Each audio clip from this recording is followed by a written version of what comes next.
ከ100 ሺህ ብር በላይ ሜክ ማድረግ ቻለ። ስልካችሁ መስራት የምትችሉት የመጀመሪያው ቢዝነስ። በርካታ ሰዎች ብዙ ገንዘብን እየሰሩ በቀን 2000 ብር በሙሉ ወር 2 ስራ ብቻ ብትሰሩ $89 ትሰራላችሁ።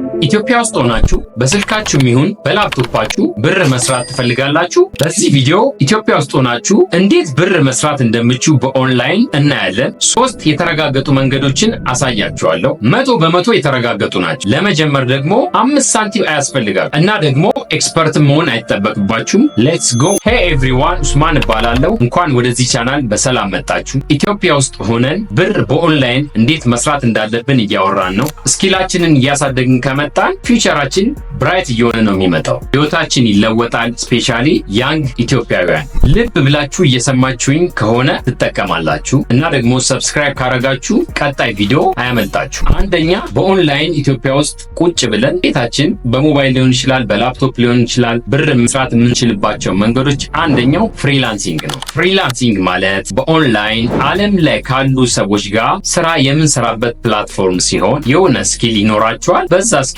በኦንላይን ክፍያ ይፈጸምላችኋል ማለት። ምንም ኦፊስ መክፈት አይጠበቅባችሁም። ቤታችሁ ቁጭ ብላችሁ ይህን ስራ መስራት ትችላላችሁ። ካፌ ውስጥ መስራት ትችላላችሁ። የትም ቦታ ሆናችሁ መስራት ትችላላችሁ። እንደ ፋይቨር፣ አፕወርክ እና freelancing.com ክላይንቶችን በቀላሉ እንድናገኝ ይረዱናል። ፈርስት ፍሪላንሰር ስትሆኑ ምንድን ነው የምትሰሩት? ልምድን ባይኖራችሁ ዲግሪን ባትይዙ በጣም ብዙ ቀላል ስራዎችን መስራት ትችላላችሁ። ስራዎቹን ደግሞ 1 እስከ 2 ሳምንት መማር ትችላላችሁ። ለምሳሌ ግራፊክ ዲዛይኒንግ በካንቫ አፕሊኬሽን፣ ቪዲዮ ኤዲቲንግ በካፕከት፣ ብሎግ ፖስቶችን ማዘጋጀት፣ ዳታ ኤንትሪ፣ ቮይስ ኦቨሮችን በቀላሉ ተምራችሁ መስራት ትችላላችሁ። ትራንስሌሽን ወይንም ትርጉም ፋይቨር እና አፕወርክ ላይ በነፃ ነው አካውንት የምትከፍሉት። ምንም ክፍያ የላቸውም። ከዛ ጊግ ክሬት ማድረግ አለባችሁ። ጊግ ማለት ምን ማለት ነው? የምትሰጡትን አገልግሎት እንዲህ ነው የምሰጠው ብላችሁ ጊጋችሁን ታስቀምጣላችሁ ማለት ክሬት አድርጋችሁ። ለምሳሌ ልክ እንደዚህ ካንቫን በመጠቀም ፕሮፌሽናል ኢንስታግራም ፖስት ዲዛይን ክሬት አደርጋለሁ ወይም ዲዛይን አደርጋለሁ የመሳሰሉት። ከዛ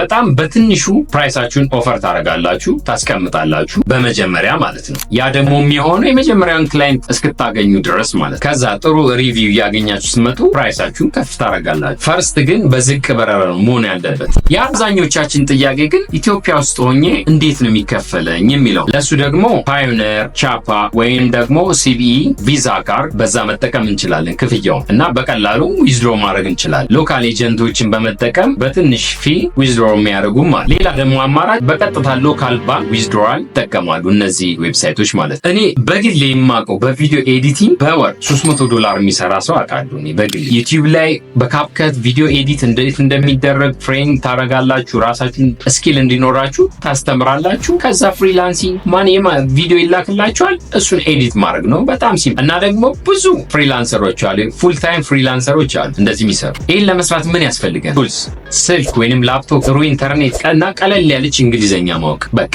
ነፃ ቱልስ ደግሞ ካንቫ፣ ካፕከት፣ ቻትጂፒቲ እነዚህ ናቸው። ሁለተኛው ደግሞ ኦንላይን ላይ ኢትዮጵያ ውስጥ ሆነን ብር የምናገኝበት መንገድ ዩቲዩብ ክሬት ማድረግ። ፐርሰናል ቻናል እንደዚህ ላይክ እንደዚህ ፊታችሁን እያሳያችሁ ወይም ደግሞ ፌስለስ ማለት። ዩቲዩብ ቻናል ለመጀመር ታዋቂ መሆን አይጠበቅባችሁም። ሌላው ቢቀር ፊታችሁን ሁላ ማሳየት አይጠበቅባችሁ። እንደዚህ አይነት ኤዲት ለምን ሆነ የሚላችሁ የለ፣ ላይት አጠቃቀማችሁ ለምን እንደዚህ ሆነ እንደዚህ ለምን አይሆንም የሚላችሁ የለ። በሁለት መንገድ ዩቲዩብን መክፈት ትችላላችሁ በቀላል ፐርሰናል ቻናል እና ፌስለስ ቻናል። ፐርሰናል ቻናል ሲሆን የምታውቁትን ያነበባችሁትን ለኦዲየንሳችሁ ሼር የምታደርጉበት ሲሆን ስለ ምግብ አሰራር፣ ስለ ብሎግ ይሄ የዕለት ተዕለት ውሏችሁን የምታሳዩበት፣ ስለ ላይፍ አድቫይስ ዜና ሊሆን ይችላል፣ ስፖርት ሊሆን ይችላል፣ በአማርኛም ሊሆን ይችላል ዜና ወይንም ደግሞ የስፖርትን አማርኛ ቻናል ሊሆን ይችላል። እነዚህ ክሬት ማድረግ ትችላላችሁ በቀላል ፐርሰናል ላይ ማለት። ይሄ ሁሉ ታዲያ በስልካችሁ መስራት ትችላላችሁ። ፌስለስ ደግሞ ሲሆን ከፐርሰናል ቻናል እንደውም በጣም ቀለል ይላል። ለምን ፊታችሁን ማሳየት አይጠበቅም። አንዳንድ ሰው ካሜራ ፊት ሼም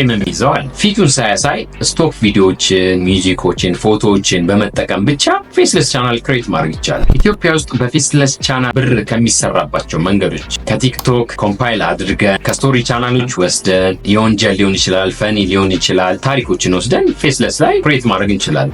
ሌላው ደግሞ ቢዝነስ ቲፕስ ኢን ሃማሪ ብለንም መስራት እንችላለን። ሂስቶሪ ወይንም ቋንቋን ማስተማር፣ እነዚህን ሁሉ ፌስለስ ቻናላችሁ ላይ አፕላይ አድርጋችሁ መጀመር ይችላል። እንዴት ነው ዩቲዩብ ላይ ገንዘብ የሚሰራው? 1 ሰብስክራይብ እና 4000 ዎች አወር ከሞላን በኋላ YPP ወይንም ዩቲዩብ ፓርትነር ፕሮግራም እሱ ላይ ጆይን እናደርጋለን። ከዛ ቪዲዮአችን ላይ በሚመጡ አድሰንስ ወይንም አድሶች ይከፈለናል ማለት። አንድ ሞኔታይዝ ከሆንን በኋላ ማለትም 1 ሰብስክራይብ እና 4000 ዋች አወር ከሞላን በኋላ እነዛ መሀል ይገቡና ማስታወቂያዎቹ ለኛ ብር ጄኔሬት ያደርጉልናል ማለት። ሞኔታይዝ ደግሞ ሳትሆኑ የሚሸጡ እቃዎች ቻናላችሁ ላይ ማስታወቂያ ያመጣችሁ ያሳያችሁ ያስተዋወቃችሁ ከሱ ከሚሸጠው ኮሚሽን እናንተም ተከፋይ መሆን ትችላላችሁ። ገና ሞኔታይዝ ሳትሆኑ ዩቲዩባችንን በፍጥነት እንዲያድግልን የሚረዱን ቲፕሶች ልጠቁማችሁ። መጀመሪያ ዩቲዩብ ሾርቶችን መልቀቅ 60 ሰከንድ የሆኑ መልቀቅ።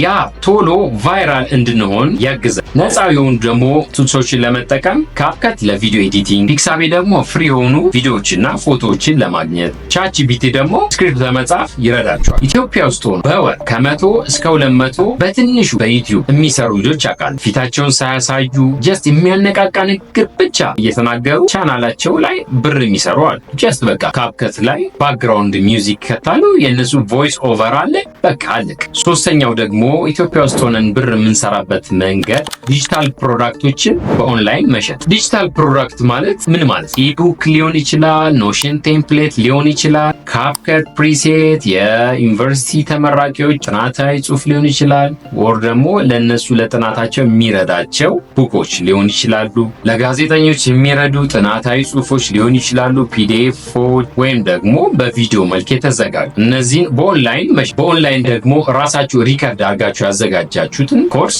በኦንላይን በዛው ሜክ ማድረግ ትችላላችሁ ብር። በተጨማሪ ደግሞ የምትሰጡትን ሰርቪስ ወይም ስኪል በቴሌግራም ቻናላችሁ ላይ ክሬት አድርጋችሁ ሰው እየከፈለ ገብቶ የእናንተን ሰርቪስ በሶሻል ሚዲያ መሸጥ ትችላላችሁ። ሜንቶርሺፕ መስጠት ወይም ሌሎችን በማገዝ ላይ የእናንተን ስኪል ተጠቅማችሁ ሌሎችን በማገዝ ላይ በፍሪላንሲንግ ሊሆን ይችላል፣ እዛ ላይ ተከፋይ መሆን ትችላላችሁ። ግራፊክ ዲዛይኒንግ ወይም ደግሞ ኢንስታግራም ፔጅ ማኔጅመንት፣ ይሄን ሁሉ ታዲያ ዩቲዩብ ላይ ኮርስ አለ፣ ፍሪ ነው። እዛ ስኪላችሁን አዳብራችሁ ተከፋይ መሆን ትችላላችሁ። የት ነው የምንሸጠው ደግሞ ካላችሁ በቀላሉ ቴሌግራም ቻናላችሁ ላይ ከፍለው ፔድ ሆኖ እንዲቀላቀሉ አድርጋችሁ በዛ ብር ሜክ ማድረግ ትችላላችሁ። ሌላ ደግሞ ዋትስአፕ ቢዝነስ አካውንት የሚላለ እሱን ክሬት አድርጋችሁ እዛ ላይ መሸጥ ትችላላችሁ። እና ደግሞ ኢንስታግራም ፔጅ ላይ መስጠት ትችላላችሁ ዲል አድርጋችሁ። እስካሁን ያወራነውን ጠቅለል ሳረገላችሁ ኢትዮጵያ ውስጥ ሆነን ቁጭ ብለን ወይንም ቤታችን ወይ በስልክ ወይ በላፕቶፕ ብር የምንሰራባቸውን መንገዶች እያወራ፣ አንደኛው ፍሪላንሲንግ ነው። ያ ማለት ምን ማለት ነው? መስራት የምንችለውን ስኪል ወይንም የራሳችንን ስራ አፕወርክ ላይ ወይንም ደግሞ ፋይቨር ላይ ሰርቪስ መስጠትና በዛ ተከፋይ ነው። ሰው ይቀጥረንና ስኪላችንን የምንሰራለትን ቪዲዮ ኤዲቲንግ፣ ግራፊክ ዲዛይን ሊሆን ይችላል፣ ኢሜል ማርኬት ሊሆን ይችላል፣ መስራትና ብር በዛ ማግኘት። ዲዛይኒንግ አለ፣ ራይቲንግ አለ፣ ቮይስ ኦቨር አለ፣ እነዚህ የመሳሰሉ ስራዎች ናቸው። ሁለተኛው ደግሞ ዩቲዩብ ክሬት ማድረግ፣ ፐርሰናል ቻናል ሊሆን ይችላል ወይም ደግሞ ፌስለስ ሊሆን ይችላል። በዛ በምንሰራው ቪዲዮ ላይ አድቨርታይዚንጎች በሚያስተዋውቁት ያን ኮሚሽን ለኛ ይደርሰናል ማለት ነው ተቆርጦ። ሶስተኛው ደግሞ ዲጂታል ፕሮዳክቶችን በኦንላይን መሸጥ፣ ኢቡክ ሊሆን ይችላል፣ ፒዲኤፍ ሊሆን ይችላል፣ ቴምፕሌቶች የተዘጋጁ ሊሆን ይችላል፣ እነዚህ በኦንላይን መሸጥ፣ በዛ ብር ማግኘት። አይ ሆፕ ይህ ቪዲዮ እንደጠቀማችሁ ተስፋ አረጋለሁ። ሰብስክራይብ ማድረግ አትርሱ። ለዚህ ቤት አዲስ ከሆናችሁ ሰብስክራይብ አድርጉ፣ ኮሜንት አድርጉልኝ ከታች የተመቻችሁን ሀሳብ፣ ቀጣይ ቪዲዮ እንደሰራላችሁ እንደምትፈልጉም ደግሞ ኮሜንት ላይ አስቀምጡልኝ። በኦንላይን ኢትዮጵያ ውስጥ ሆኖ መኒ ሜክ ማድረግ ለሚፈልግ ሰው ደግሞ ሼር አድርጉት ይህን ቪዲዮ። አመሰግናለሁ። ባይ